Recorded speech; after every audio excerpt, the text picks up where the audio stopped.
Guys, welcome back to some more Illuvium Zero. In today's video, you can see guys, we have built out a ton of our base in here.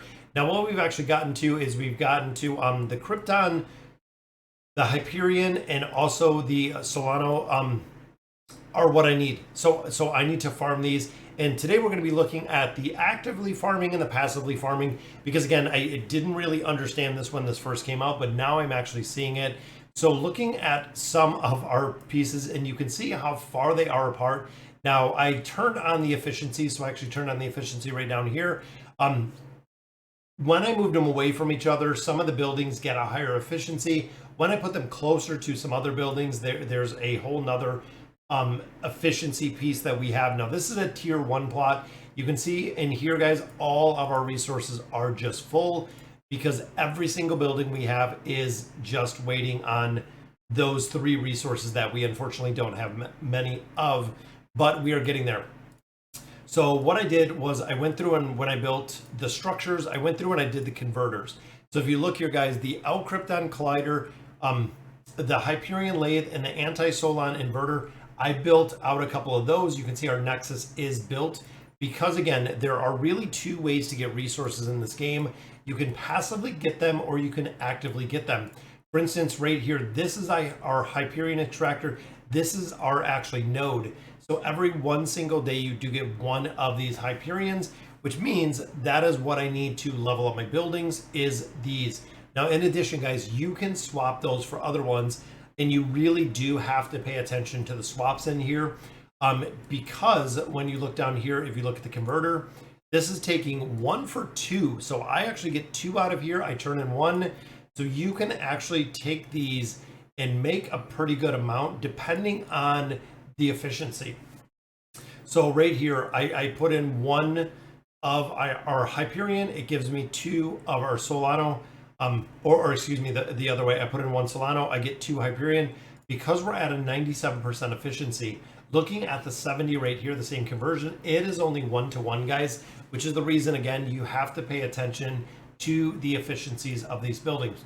Now, over on YouTube, they said that if you put roads by these, so if you actually put these paths, you can actually increase the efficiency for some of these buildings.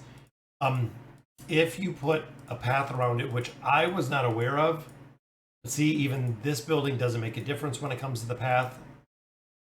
But there were a few, again, that they said with the nodes, if I put a path around the nodes, it would actually increase the efficiency. So let's see what kind of that looks like.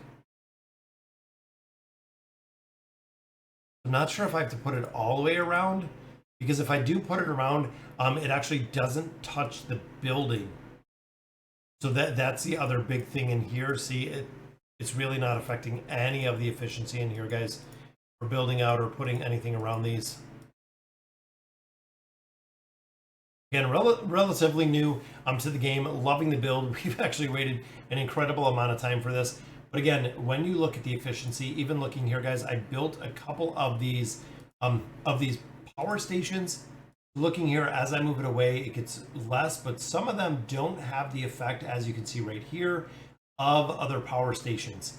That's the reason, guys, you really, really have to pay attention to build these, which I might even, there might even be some things that I'm missing. But now looking at the passive regeneration, that was the other thing, guys. So looking here, I have the L-Krypton Collider. Passively converts trace Ethereum into Krypton and converts other fuels to Krypton. So I get a passive generation. I actually get 1 of these every single day, guys, which of course, this is going to be the material that you can swap within the game. So if I'm passively getting these with a multitude of these, is the reason why I wanted to build these out. So I'm getting 1, 2 of those right there. Then of course, when it comes to the passive regeneration of the right here with the Solon, I have 3 of these, so I actually get 3 of these every 2 days. Again, it takes a long time to get these. And then actively farming right here, this is actively farming the resources, and then these of course are again passively getting the Hyperion right there. So I have 2 Hyperion in here. I have 3, I think 3 Solano, and then I do have 2 Krypton. When you look at the buildings, guys, every single building is taking these materials. That is the big reason, guys. Even though all my resources are built, even looking at my storage containers, things of that nature, they require the engineering shop to be higher. This, of course, requires right there, requires some more Solano. So literally just going down the rabbit hole of what I have to upgrade first with the Nexus. So once I hit this, so after my 2 days of passively picking up one of these, which I believe I have about one more day, passively picking up one of these, then I can do the Nexus, then I can do over here, and then I can actually start getting to the point where science is at right here, scan alluvials in the surrounding area and record their biodata. Now, one thing that players have said, and I believe it is over on Discord, is this land is going to be reset. I believe they said February 21st. So as much time and effort that we're putting into this, really getting the understanding of what this is, how it's going to be played, exactly what the converters, the extractors, what everything does in here, makes a very, very big difference, guys, on what you want to do and what you have to build in here. I really like how they built this, guys. It is very cool. All of these resources, we are just kind of sitting and we're chilling, just waiting to get some of our the rarity of the resources, again taking a couple days to build. We're just gonna have to wait and see what we get to level up the rest of these buildings. And the resources, like I said, are essentially just going to be sitting here because everything at this point is already completely full. I'm going to collect it just to kind of show you again the passive regeneration or the passive resources right here.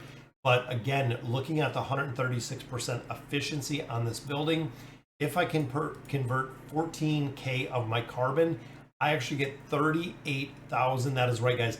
This is a huge conversion. So what I've actually done is went around and did the same with the convert 14 for 30 on here, even here 14 for 30 on here, is going through all three of my converters and just kind of going in a circle, converting the stuff out of there because I'm getting more of a return.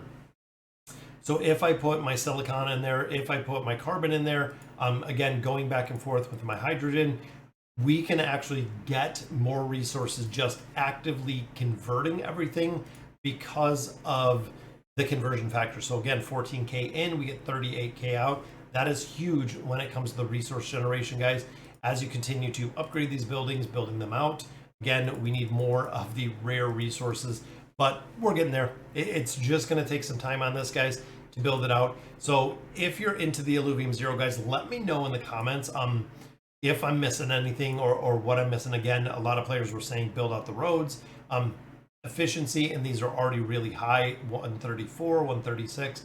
Because we did build the power plant, I built a couple power stations to really build these out. So all right, guys, so that'll do it for today's video. Let me know in the comments what you guys think, and as always, thank you guys for watching.